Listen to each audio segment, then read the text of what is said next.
Kaya sabi ko sa inyo, ingatan yung mga anak nyo, huwag kayo magpakampante, iiwan kahit kanino. Kailangan responsibility ng kapatid yan, mga kakandang kapatid, or mga magulang.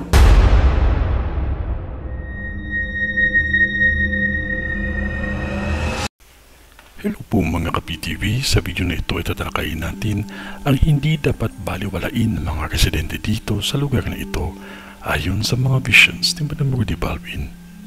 Pero kung ikaw hindi pa nakasubscribe sa aking channel, baka naman.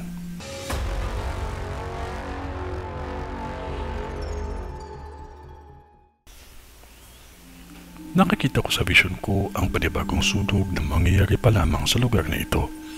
Itong isang sunog na sobrang lawak nito na halos walang tinira ang apoy. Malapit ito sa isang pabrika at kainan.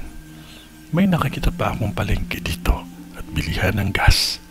Halos umabot na mga ilang oras bago ito naapula ang apoy.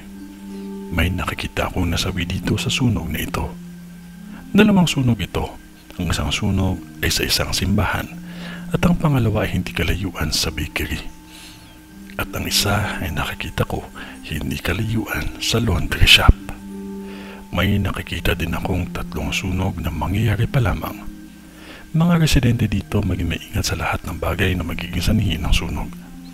Maging maingat din sa pagmamaneho palagi kasi maraming aksidente na mangyayari sa lugar na ito. Kaya maging maingat ang lahat. Huwag nating kalimutan ang manalangin palagi. Dahil ako, kung ano man ang ipinakita ng Diyos sa akin ay hanggang yun lang din ang aking masasabi. Dahil Diyos pa din ang may alam ng lahat. Manalangin tayo.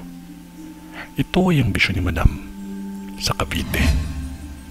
Sa ngalan ng Diyos Ama, ng Diyos Anak, at ng Diyos Espiritu Santo.